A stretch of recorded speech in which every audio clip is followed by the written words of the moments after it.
been on TikTok in the last month, you may have seen the pink sauce, the new viral TikTok craze, which ironically could be lethal. Yes, there was someone who did fake their passing from the pink sauce, but it doesn't mean that the sauce isn't dangerous. And we'll get into that later on in this video. Today I thought we could just dive headfirst into the stupidity of the origin and what happened after the creation of the pink sauce. So everything started in the month of June, where this TikTok creator by the name of Chef Pie was showing herself pour this pink sauce on random fast food items. And naturally, the internet was like, hold up, what is that pink sauce? What's in it? What does it taste like? And why are you pouring it on everything? So then she made a video of herself making the sauce and announcing that she's gonna start selling it.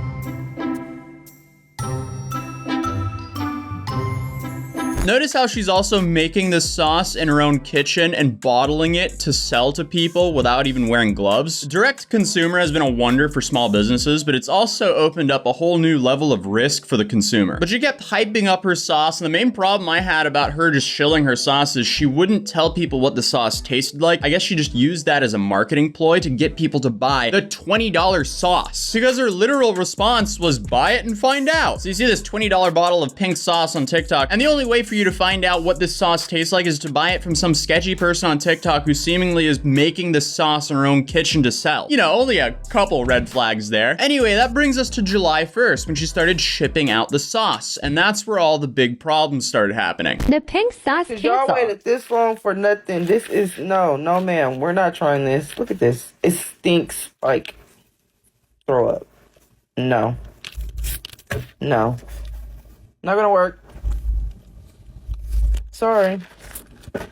All right, we need to see what's inside the sauce for it to look like that on arrival. So it has water, sunflower seed oil, raw honey, distilled vinegar. I'm assuming that's supposed to be vinegar. Garlic, pitaya, pink salt, dried spices, lemon juice, milk, and citric acid. Contains sunflower seed oil, milk, soy, and eggs. So this woman's out here shipping a sauce that has milk and eggs in it in the Florida sun without any preservatives. And yes, it does have citric acid here, but citric acid really just extends the shelf life of something. It doesn't protect milk from being in the hot sun. Having a milk and egg product cooking in the hot Florida sun and in the back of the USPS trucks, that just doesn't sound like a good way to ship your sauce. Like without even an ice pack? Really? It kind of sounds like she's just shipping out food poisoning for $20 plus shipping. Also, $20 for sauce. See, at that point, you would expect some premium ingredients because you could go to like Sprouts or Whole Foods and get a really nice sauce for like $7 to $10 that doesn't have the cheap seed oils in it. She also originally advertised the bottle having 444 servings, which I'm assuming she was just trying to be quirky with, like, ooh, angel number, look at that. When in reality, she's just misleading her customers. Then you have the whole thing where the sauce just kept changing colors throughout the promotion videos of the sauce, so people were like,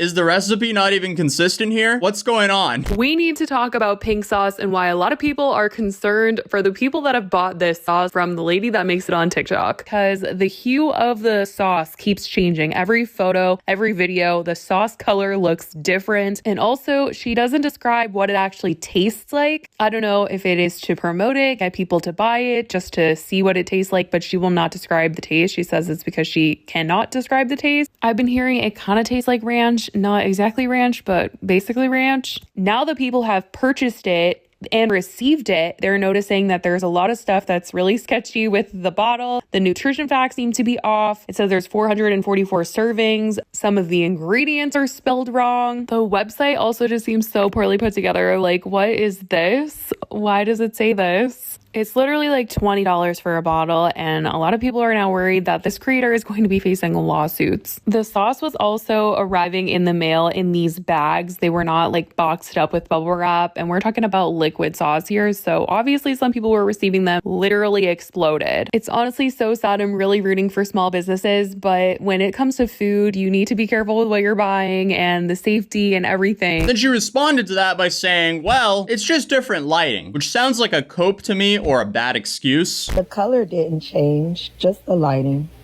But if all of that wasn't bad enough, the way she responded to all of the criticism in an hour-long live stream made things a lot worse. What do you mean FDA approved? I don't sell medical products. The pink sauce is not a medical product. The pink sauce don't contribute to your health. I never said that. Did I? What?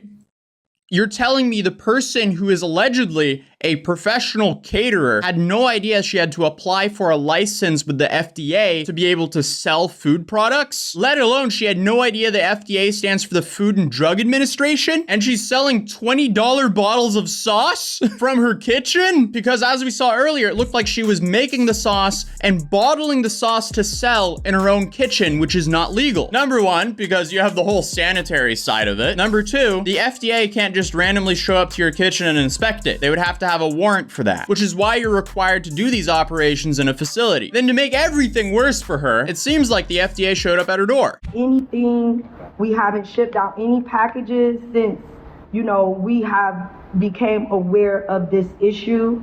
We also let our customers know that we are working expeditiously to correct any issues Expeditiously? that we, are facing right now today for the pink sauce to be as successful. Why is she filming this though? And also to, show the people that actually support the sauce that it is safe and we are taking the precautions to make sure that they are not worried about their health concerns. Gotcha. And we fixed the package. I feel like it would be better if she just didn't answer the door and then went to a lawyer, compiled an email, then sent it to the FDA. Money creating something that might not be accurate yet. If you have like a draft copy, you could send it, and then I can review it with you. And approve it and say, hey, you're good to go now. Right. And then at that time, we can also, next week, because we have a conference all for most of that first part of next week. Okay. After that, I'll be able to either revisit or discuss with you or call you to discuss it. Why is she posting this to begin with? For you at all, though? I will give it to you right now. You got my card? Nah, I need to get him my personal number. So yeah, y'all see? Legitimate business. What about this proves that you're a legitimate business? What? Also, since she posted this herself, do you think it was real? Oh, that's a good question. Is this just like her neighbor or something like that at her door, and then they're like trying to show that they're getting repercussions and that they're complying? Or, I don't know why they would do that, but still, like, is this real? If I was in hot water like her, I wouldn't be posting this. I would be lawyering up to protect myself, because clearly this is a massive mistake. She can get sued by anyone who bought her sauce. Instead, she's essentially gaslighting everyone on her TikTok by only posting good reviews of her sauce. And then in this like hour-long apology video, she also doubled down that she cares about the health of her customers by saying that her son can't even go to Benihana. And we care about y'all health concerns. My son is, go get your EpiPen, please. Mm-hmm. My son carries an EpiPen with him to school every single day. We can't even go to Benihana's. I can't even go to Benihana's without my son having a panic attack or something. We can't even cook seafood in my house. She also just deleted her entire apology, so thoughts and prayers to everyone who bought her sauce.